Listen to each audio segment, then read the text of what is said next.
قرآن مجید میں ہے ان اللہ لا یستحی من الحق، کہ اللہ تعالیٰ حق بات بیان کرنے سے حیا نہیں کرتے۔ حدیث میں بھی بعض ایسے مسائل کو اللہ کے رسول نے بیان کیا ہے صلی اللہ علیہ وسلم نے جو بظاہر حیا کے خلاف ہیں، مگر اس لیے بیان کیا کہ اگر آپ صلی اللہ علیہ وسلم بیان نہ کرتے تو لوگ ان بے شرمی کے کاموں میں مبتلا ہو جاتے۔ اسی وجہ سے میں بھی ہمت کر رہا ہوں کہ ایک اور ایسا گناہ جس میں لوگ مبتلا ہیں اور وہ ہے حیا کے خلاف، مگر ہے بہرحال شریعت کا مسئلہ اور لوگ اس میں گناہ میں مبتلا بھی ہیں، اس لیے بتانا ضروری ہے۔ وہ یہ ہے کہ لوگ شادی کے بعد بھی آج کی نوجوان نسل زوجہ سے، بیوی سے غیر فطری طریقے سے ہم بستری کرتے ہیں۔ انٹرنیٹ پہ بیہودہ فلمیں دیکھتے ہیں تو جو چیز انگریزوں کی دیکھ رہے ہیں کہ ان کے کلچر آہستہ آہستہ میڈیا کے ذریعے ہمارے معاشرے میں بھی آ رہا ہے۔ اللہ کے رسول صلی اللہ علیہ وسلم نے لعنت فرمائی ہے، ایک روایت میں ہے کہ اللہ اس کی طرف دیکھے گا نہیں کہ جو اپنی زوجہ سے پچھلے راستے سے ہم بستری کرے گا۔ یہ بیماری بھی، یہ گندگی بھی لوگوں میں پھیلتی جا رہی ہے، خاص طور پہ جن کو لڑکوں سے بدفعلی کی عادت پڑ جائے تو وہ زوجہ سے فطری راستے سے ہم بستری نہیں کرتے۔ اللہ نے فرمایا کہ نساؤکم حرث لکم، یہ تمہاری زوجات ہیں، بیویاں ہیں، یہ نسل بڑھانے کے لیے ہیں۔ تو اسی راستے میں انسان اپنی خواہش کو پوری کر سکتا ہے جس راستے سے نسل بڑھتی ہے، اس کے علاوہ کسی اور راستے سے اپنی خواہش کو پورا کرنا یہ حرام ہے، گناہ کبیرہ ہے، گندگی ہے۔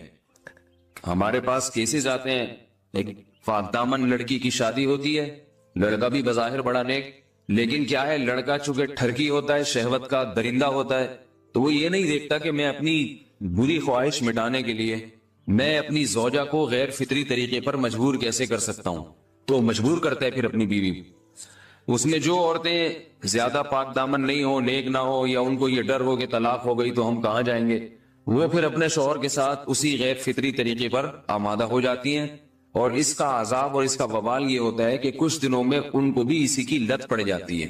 انسان جب بھی کوئی غیر فطری راستہ اختیار کرتا ہے، آخرت کا عذاب تو بعد میں، دنیا کا عذاب یہ آتا ہے کہ پھر اس کو لذت فطرت میں آتی نہیں ہے، تو جو راستہ اللہ نے رکھا اس میں اس کو لذت نہیں آئے گی، پھر وہ گندگی میں ہی گھسنے کی کوشش کرے گا، اس کی بھی فطرت خراب ہو جاتی ہے، اور جس کے ساتھ یہ بدفعلی کی جائے اس کی بھی فطرت خراب ہو جاتی ہے، وہ بھی پھر کسی کے قابل نہیں رہتے۔ تو اپنے جان پر رحم کرنا چاہیے۔ ہم انسان ہیں، ہم درندے نہیں ہیں، ہم گھوڑے نہیں ہیں، ہم گدھے نہیں ہیں، ہم جانور نہیں ہیں، ہم انگریز نہیں ہیں۔ انگریز نے تو حیا اور شرم کی تمام حدود کو توڑ دیا ہے، وہ تو درندے بن چکے ہیں۔ ہم تو درندے نہیں ہیں، ہم تو حلال کھاتے ہیں، پاک صاف رہنے کی کوشش کرتے ہیں، تو ہم ان کی جو کلچر دیکھ کے ہم ویسے درندے بننے کی کوشش کیوں کریں؟ تو یہ بہت بڑا وبال ہے، بہت بڑی برائی ہے جو ہمارے معاشرے میں آہستہ آہستہ جڑ پکڑتی جا رہی ہے، اور اس سے بیماریاں بھی پھیلتی ہیں۔ غیر فطری طریقہ ہے، بیماریاں بھی پھیلتی۔ ایسے کیسز آتے ہیں کہ جناب وہ مرد مجبور کر رہا ہے بیوی کو، اور وہ بیوی جو ہے ساتھ نہیں دیتی تو پھر اس کو طلاق کی دھمکیاں دیتے ہیں، ایسے کیسز بھی آتے ہیں۔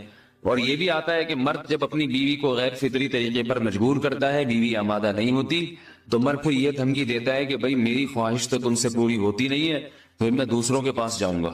تو یاد رکھیں، جس عورت کا شوہر یہ دھمکی دے اس کو کہ میں زنا کروں گا اگر تم نے میری خواہش پوری نہیں کی غیر فطری طریقے سے، تو عورت اپنے شوہر سے کہہ دے کہ جاؤ تم کہیں اور جا کے منہ کالا کرو، تمہاری فطرت میں گندگی ہے تو یہ مجھے گندا بنانے کی کوشش نہ کرو، اس کو زنا کرنے دیں، وہ اللہ آخرت میں اس سے بھگتے گا۔ ہر بیماری کا اللہ نے علاج رکھا ہے۔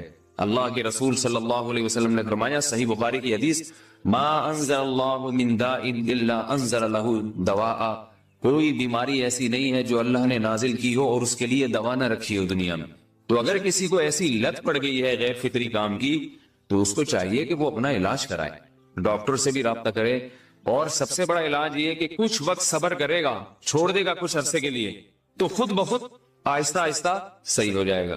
ایک آدمی شراب کا عادی ہے، ایک علاج تو یہ کہ ڈاکٹروں سے رابطہ کرے، بہترین علاج کے چھوڑ دے، کتنے دن تڑپے گا؟ ایک دن، دو دن، تین دن، چار دن، ایک ہفتہ، دو ہفتہ، بہت زیادہ سال ہو جائے گا نا، اس کے بعد خود بخود ٹھیک ہو جائے گا۔ سگریٹ کا عادی ہے، چھوڑ دے گا، تو کتنے لوگ ہم نے دیکھے ہیں دن میں 20 سگریٹ پیتے تھے، چھوڑنے پر آئے تو بالکل ایک دم چھوڑ دی انہوں نے، آہستہ آہستہ کر کے چھوڑ دی، لیکن تکلیف ہوئی مگر عادی ہو گئے۔ تو اب کسی کو یہ لت پڑ گئی ہے غلط کام کی، برائی کی، تو اس کا بہترین علاج یہ ہے کہ وہ اپنے آپ کو بدلنے کی کوشش کرے، ماحول بدلے، اور کچھ وقت صبر کرے گا تو اللہ اس سے یہ عادت چھڑا دے۔ نہیں کی، صبر نہیں کیا اس نے، پھر اسی گندگی میں موت واقع ہوگی، پھر آخرت کا عذاب بہت سخت، نسلیں برباد ہو جاتی ہیں اس عمل سے انسان کی۔ تو بات حیا کے خلاف ہے، مگر یہ کہ ایک بزرگ تھے وہ بات فرما رہے تھے، تو کسی نے پوچھا کہ حضرت آپ حیا کے خلاف بات کرتے ہیں، تو انہوں نے فرمایا تم بے حیائی کے کام نہیں چھوڑتے، ہم اس چھڑوانے کے لیے بات کریں تو ہم برے ہیں، اور تم کام کرو تو بھی برے نہیں۔ برائی کا کام کرنے میں برا نہیں بنتا، اور برائی کے خلاف بولنے والا برا بن جاتا ہے کہ دیکھو یہ کیسی باتیں کر رہے ہیں۔ تو وہی باتیں ہیں اس لیے ہیں کہ یہ معاشرے میں یہ برائی پھیلتی چلی جائے گی، اور یہ ہماری اپنا کلچر نہیں ہے، یہ امپورٹ ہو رہا ہے باہر سے، یہ امپورٹ ہو رہا ہے، یہ وہاں میڈیا کے ذریعے آ رہا ہے۔ تو وہ چیزیں دیکھا نہ کریں اور ان لوگوں سے دور رہا کریں۔ ہمیں تو دین کا داعی ہو کے ان کو ہدایت پر لانا تھا، بجائے ہم ہدایت پہ چل کے دوسروں کو چلانے والے بن کے ان کے راستے پہ ہم نے چلنا شروع کر دیا۔ اللہ تعالیٰ ہمیں اب دیکھیں ان کے ہاں ایڈز کا مرض پھیل گیا ہے۔ آپ بتائیے یہ ایڈز کا مرض ہمارا ہے کیا؟ یہ بیماری ہماری ہے یا ان کی ہے؟ ہمارے یہاں بیماریاں ہیں، کھانسی ہے، نزلہ ہے، ٹھیک ہے نا، بلڈ پریشر ہے، شوگر ہے، یہ بیماریاں ہماری ہیں۔ کوئی اللہ کا شکر ہے گندی بیماری ہمارے یہاں نہیں ہے۔ جتنی گندگیاں ہیں وہاں سے آ رہی ہیں، ایڈز کا مرض وہاں سے امپورٹ ہوا ہے۔ وہ ایڈز کا مرض اسی بدفعلی کی وجہ سے پیدا ہوتا ہے، اسی سے جراثیم پیدا ہوتے ہیں، اور اتنا خطرناک مرض کے ایسے متعدی ایسے پھیلتا ہے۔ افغانستان میں ایڈز کا ریشو 0 تھا، 0۔ وہ جانتے نہیں تھے کہ ایڈز کا مرض ہوتا کیا ہے۔ جب سے امریکن آرمی، برطانیہ آرمی افغانستان میں آئی ہے، فوجی آئے ہیں، افغانوں میں ایڈز کا مرض پھیل گیا ہے، انہوں نے وہاں بدفعلیاں شروع کر دی ہیں۔ تو وہ تو حالانکہ ان کے لیے زنا کتنا سستا ہے، کتنا سستا ہے نا ان کے لیے زنا، پھر بھی وہ لڑکوں کی طرف مائل ہوتے ہیں۔ تو اتنی گندگی، ایسا گندا جب انسان بن جائے پھر اللہ اس کے وجود کو برقرار نہیں رکھتے، اور رکھتے ہیں تو پھر آخرت میں سزا دینے کے لیے اپنے آپ کو ان گندگیوں سے بچانا چاہیے، حلال پہ اکتفا کرنا چاہیے۔ اللہ تعالیٰ ہمیں حلال پہ قناعت کی توفیق عطا فرمائے اور پاکیزہ لوگوں میں ہمارا شمار فرمائے۔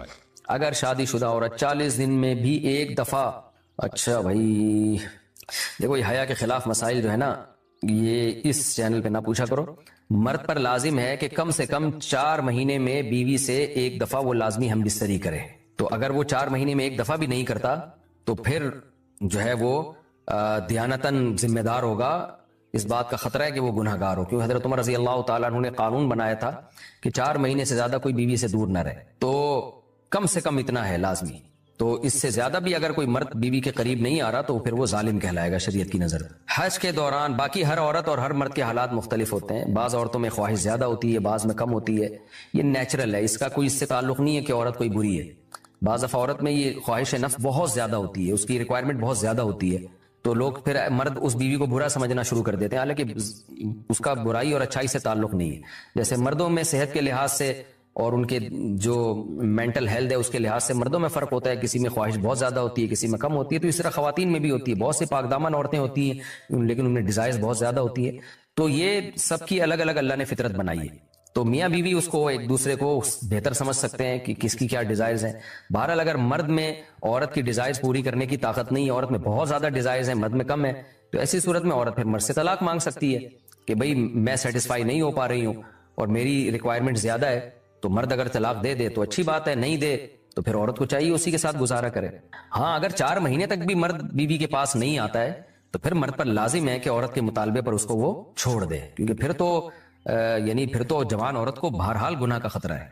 جسمانی تعلق نہ رہنے سے نکاح پر اثر۔ لاہور سے کسی نے پوچھا اگر میاں بیوی کا آپس میں کوئی جسمانی تعلق نہ ہو تو کیا نکاح پہ کوئی فرق پڑے گا؟ نہیں، اس سے کوئی فرق نہیں پڑتا، جب تک شوہر طلاق نہیں دے گا نکاح ختم نہیں ہوگا، یا اگر شوہر جان بوجھ کر بیوی